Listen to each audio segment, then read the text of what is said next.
kayaknya nggak bisa dibayangin ya. Kalau misalkan mama udah nggak ada, kayaknya separuh dari kanan tuh udah hilang aja gitu. Kayak runtuh dunia tuh kayaknya.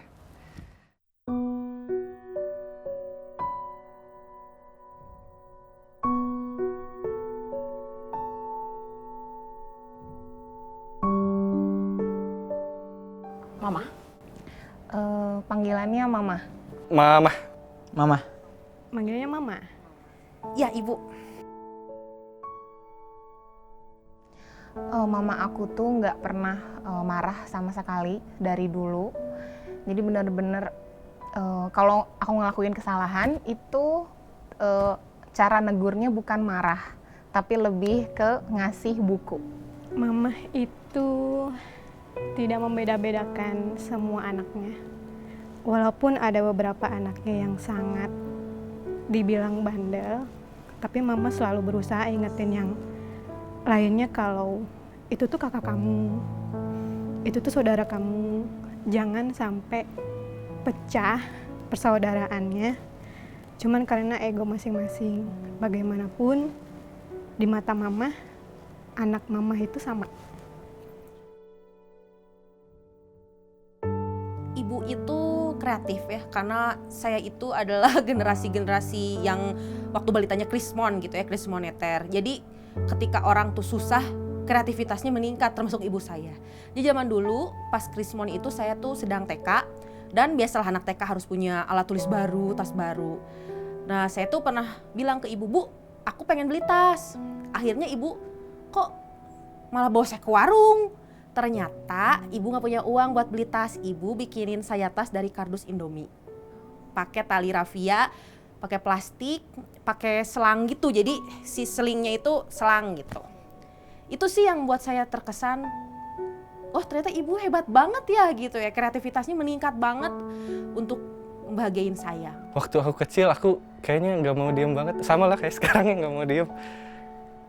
Yang paling ingat tuh waktu kecil, aku pernah main sepeda, kondisi abis hujan. Itu tuh abis mandi sore. Main sepeda, ya udah main sepeda. Di rumah tuh ada lapang kan. Di lapang itu tuh ada lapang voli yang kegenang air. Jadi di situ naik sepeda, main ke sana sama temen, kejebur. Situ jatuh, pas balik disuruh mandi, diomelin. Baru juga mandi katanya. Udah gitu, udah mandi lagi, main sepeda lagi, jatuh lagi di situ. Itu yang paling ingat sih dari mama. Maksudnya ya nggak pernah marah semarah-marahnya gitu waktu kecil tuh. Kenangan pengen dilupakan ya? Banyak sebetulnya, cuman yang paling inget sih kalau tiap pagi tuh selalu Nah itu tuh gimana tuh maksudnya? biar bangun buat sholat berjamaah. Nah itu pasti aja. Karena kan sering bergadang, pasti ditabok. Pakai apa? Pakai ini sih, pakai lidi lah, lidi kecil. Cuman itu sebagai didikan juga dari kecil, seperti itu. Sekarang gitu ya. Kalau sekarang nggak, paling cuma dipanggil aja gitu. Ya dulu mah waktu kecil kan karena susah banget bangunnya. Kenangan sama mama itu banyak sih ya. Yang paling mengesankan itu bukan mengesankan ya, dari saya tuh mengharukan ya, dibilang sosok pengorbanan ibu tuh gitu misalnya. Jadi waktu kecil itu kan kita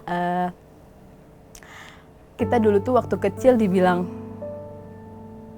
kesusahan ya udah hampir ke sana gitu, karena itu dulu ke krisis moneter. Nah di situ tuh pernah satu ketika makan malam lah waktu itu ya. Nah terus aku tuh kan makannya banyak dulu waktu kecil ya kan. Terus pas makan tuh mama udah makan belum gitu, karena waktu itu tuh lauknya tuh kalau nggak salah tempe gitu, tempe mungkin dikecapin kali ya, tempe orek gitu kan. Mak ini masih ada, mama udah makan belum ya, lu sih habisin aja ya gitu kan. Terus iya nang habisin aja gitu kan. Jadi sedih, iya nang habisin aja gitu, padahal di situ tuh mama aku belum makan gitu. Jadi berkorbannya tuh di situ yang aku paling oh gini seorang ibu gitu kan, rela berkorban gitu di saat mama masih belum makan. Terus aku dengan polosnya gitu ya ngabisin semuanya, nggak ada konfirmasi ya, namanya juga masih kecil ya kan. nggak ada konfirmasi mama udah makan belum gitu, tapi aku seneng gitu karena masih ada lauknya, jadi dimakan aja kayak gitu sih. Itu sih yang paling aku bilang sih itu mengharukan ya, dulu zaman masih zaman waktu kecil lah gitu kan, serba terbatas gitu, mau makan mie juga kita tuh satu mie gitu bertiga gitu harus dibagi rata kayak gitu lah.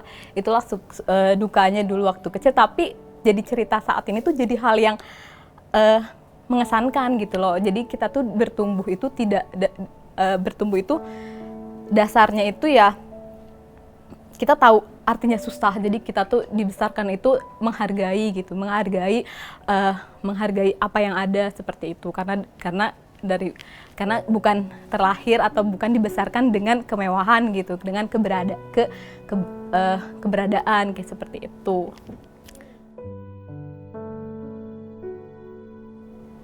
Sebenarnya jangan sampai sih ya punya salah besar kepada seorang ibu gitu. Tapi kalau aku sendiri sih paling kayak pernah nggak sengaja ngomong agak ngebentak gitu ya, apaan sih gitu, tapi nyadarnya emang sesudahnya gitu, kayak aku tadi ngebentak mama gitu ya. Sama itu sih, udah di saat-saat ini aku ngerasa kayak belum bisa ngebahagiain mama seperti anak-anak di usia aku saat ini. Ya mungkin itu ya tadi kesalahan yang lumayan, karena beberapa kali lah zaman SMA tuh bikin mamah nangis.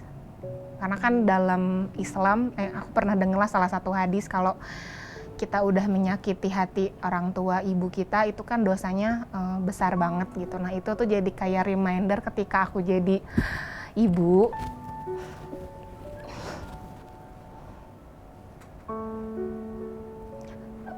Susah banget gitu jadi ibu tuh.